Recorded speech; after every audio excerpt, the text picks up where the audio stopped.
Good morning class. कक्षा 12वीं व्यवसाय अभियंता अध्याय 7 निर्देशन चल रहा था, जिसका आज क्लास 5वां है। क्लास 4th में मैंने अभिप्रेरण के बारे में बताया था कि अभिप्रेरण क्या होता है, इसके क्या क्या लाभ होते हैं, अभिप्रेरण कितने प्रकार के होते हैं, कौन सी अभिप्रेरण के क्या गुण होते हैं और कौन सी अभिप्रेरण को किस प्रकार बनाया या किया जाता है।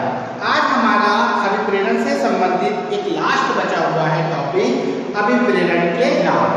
ठीक है, अभिप्रेरण अर्थात आप अपने व्यक्ति को या अपने कर्मचारियों को काम के लिए किस प्रकार प्रेरित करोगे या किस प्रकार उसकी इच्छा शक्ति को जागृत करोगे कि वह काम को करे, इसको बोला जाता है अभिप्रेरण। तो इसके क्या लाभ? पहला बोलता है कार्य के प्रति लगाव बढ़ाने से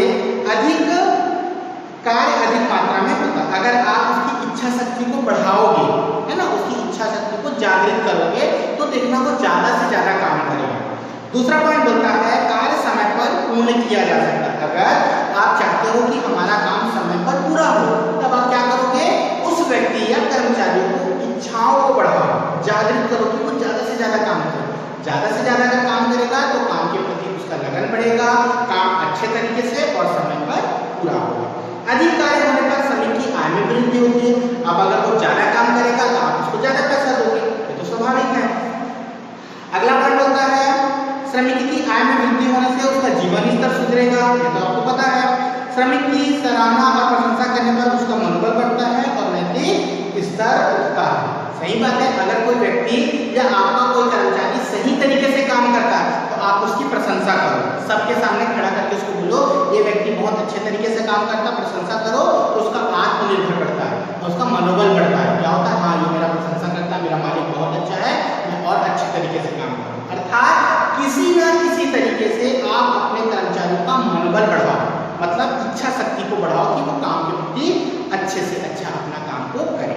अगला पॉइंट होता है रुचिपूर्वक कार्य करने पर मशीनरियों एवं उचित संतोषप्रद उपयोग हो जाता है। अगला सही प्रेरणा रहने पर प्रबंधकीय एवं नियंत्रण को व्यय में कमी आती है। सही बात है, यदि आपका प्रेरणा अगर कर्मचारी के लिए अच्छा होगा, आप उसकी प्रेरणाओं को बढ़ाते रहोगे, इच्छा शक्ति को बढ़ाते रहोगे, तो देखना आपको उसको कंट्रोल करने का, नियंत्रण करने की कोई आवश्यकता नहीं होगी, है ना। क्योंकि मालूम है मेरा जो कर्मचारी है वो बहुत अच्छे तरीके से काम करता है, मैं अगर उस पर नियंत्रण नहीं भी करूं तो भी वो अपना काम समय पर और सही तरीके से पूरा करेगा। तो नियंत्रण के लिए जो भी आपको खर्च करने होंगे वो आप कभी नहीं करोगे, है ना। अगला होता है प्रेरणा पूर्वक कार्य करने से उत्पादन लागत में भी कमी आती है। तो ये तो था लाभ। ठीक, उसके बाद नया टॉपिक चालू होता है नेतृत्व।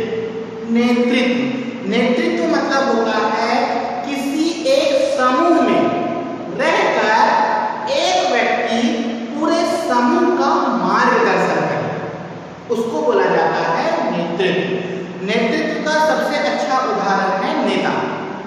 ठीक, हम लोग क्या करते हैं, समूह में एक नेता को चुनते हैं, एक व्यक्ति को चुनते हैं जो हमारा मार्गदर्शन करता है। उसी तरीके से व्यवसाय में भी कर्मचारियों के बीच एक व्यक्ति होता है जो उनका मार्गदर्शन करता है, नेतृत्व करता है, जिसको हम लोग इंग्लिश में लीडरशिप बोलते हैं।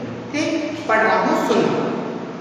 किसी भी संगठन में नेतृत्व एक मूलभूत प्रारंभिक आवश्यकता है। संगठन के सभी स्तरों पर नेतृत्व की आवश्यकता पड़ती है। जहाँ पर संगठन समूह होगा वहाँ पर एक व्यक्ति नेतृत्व का काम अवश्य करेगा, क्योंकि बिना नेतृत्व के काम कभी पूरा, समूह का काम कभी पूरा नहीं होता। क्योंकि समूह है तो वहाँ पर नेतृत्व का गुण अर्थात एक नेता जरूर होगा। ठीक, आगे बोलता है नेतृत्व संबंधी कार्य के रूप अलग अलग हो सकते हैं, जैसे प्रेरणा, पर्यवेक्षक, निर्देशक, नेता आदि। कुशल नेतृत्व ही प्रबंधन सफलता का मूल मंत्र है। आदर्श नेतृत्व के बिना मानव शक्ति का पूर्ण विदोहन संभव नहीं।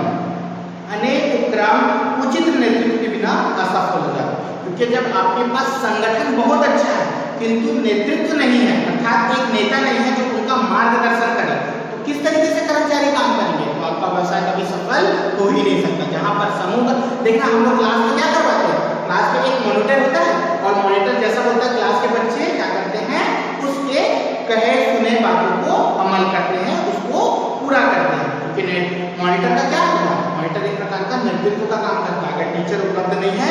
क्लास के, तो क्लास एक क्या है, एक प्रकार का समूह है, और समूह के रूप में अगर समूह जहाँ पर है वहाँ एक नेता कंपलसरी होगा। जैसे अपने क्लासरूम को ही ले लो, जहाँ पर 40, 50, 45 बच्चे होंगे या 20, 25 बच्चे होंगे, तो वहाँ पर एक व्यक्ति नेता होगा, नेतृत्व करता है, उसी को बोला जाए।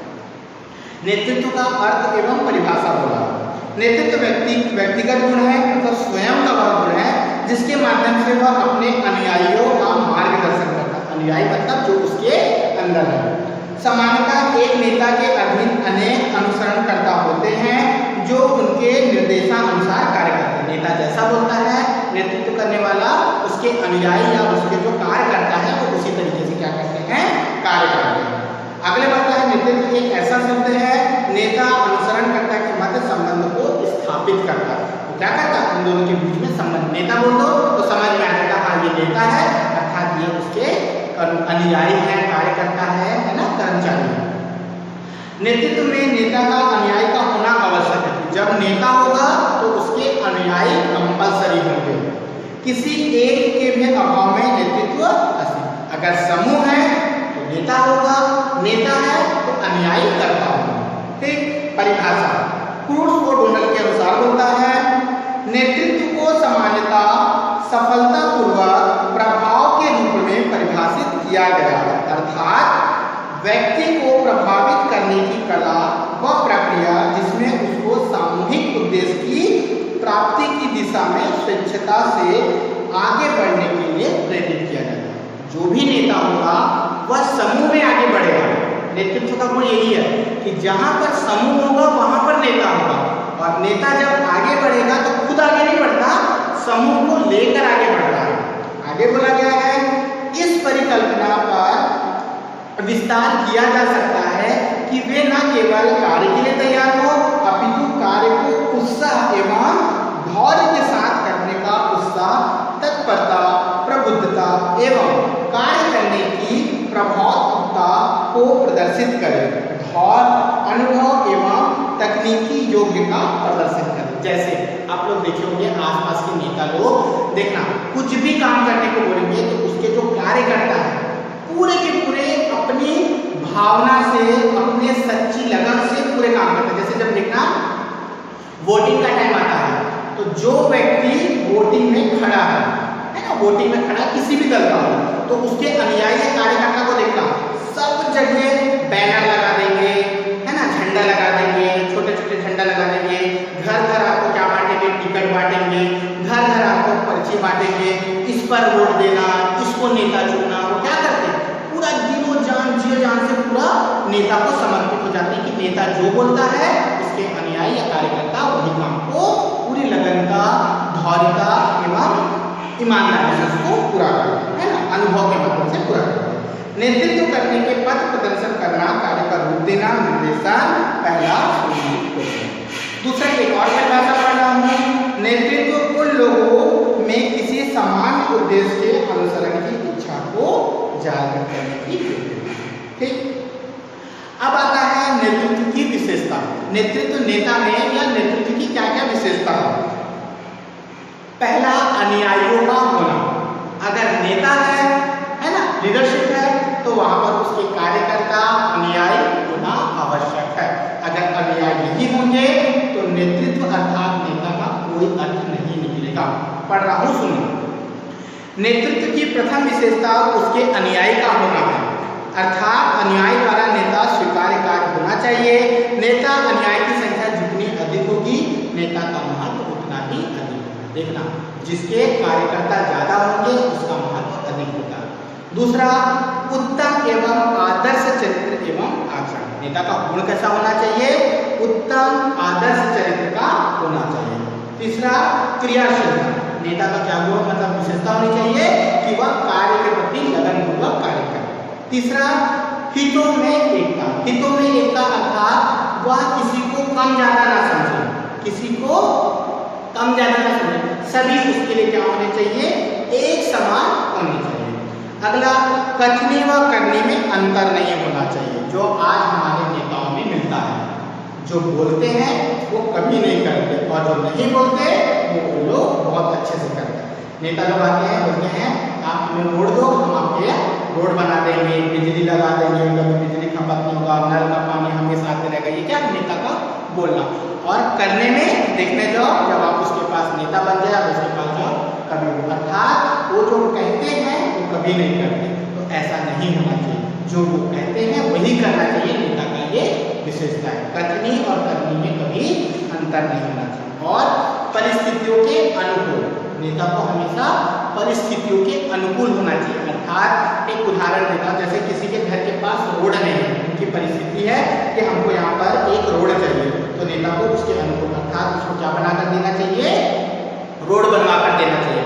अगर बिजली की व्यवस्था नहीं है ना, स्ट्रीट लाइट नहीं है, तो वहाँ पर बिजली की व्यवस्था करनी चाहिए। अर्थात जैसी जैसी परिस्थितियाँ आती जाती है, नेता को उन परिस्थितियों के अनुकूल अपने आप को ढालना चाहिए, उसी को होता है परिस्थितियों के अनुकूल होने चाहिए। तो ये तो था नेतृत्व की विशेषता।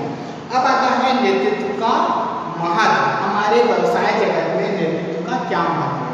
सबसे पहला बोलता है प्रेरणा का स्रोत। प्रेरणा का स्रोत, नेता क्या करता है, अपनी अनुयायियों को प्रेरणा देता है। पहला होता है प्रेरणा, क्योंकि उन लोग काम के प्रति लगनपूर्वक कार्य करें।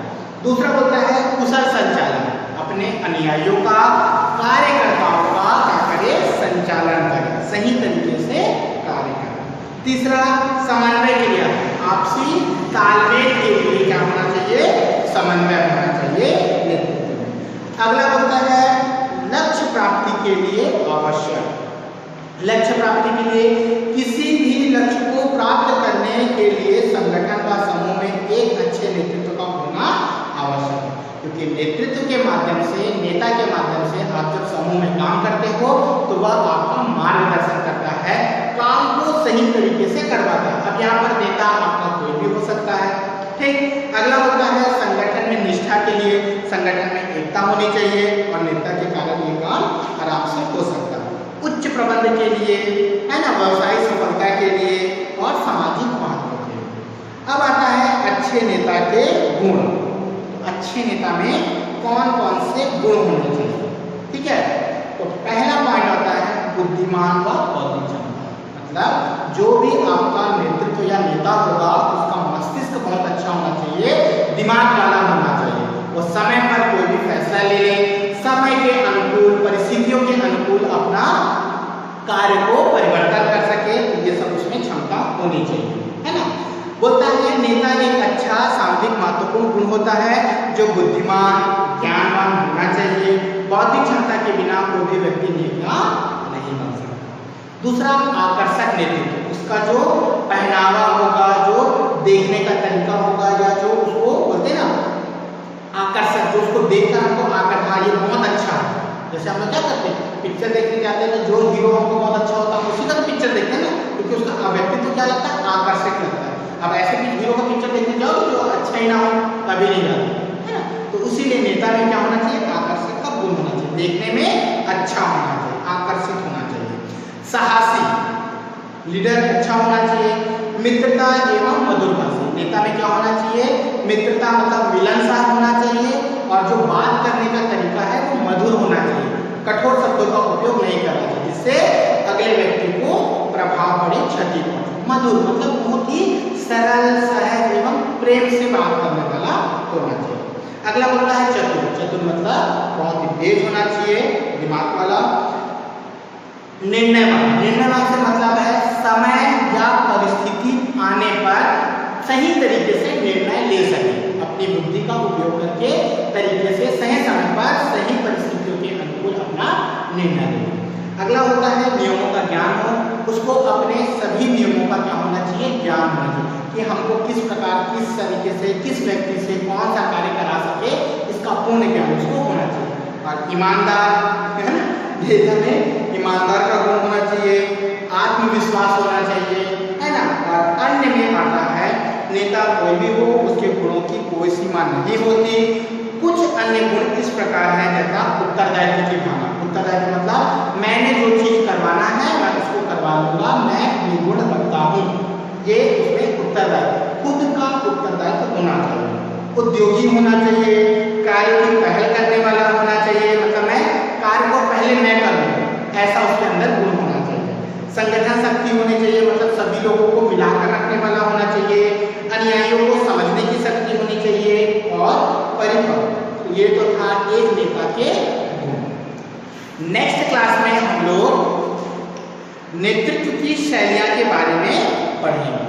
क्लियर है? तो जितना मैंने बताया है उसको आप ध्यान से क्लियर है।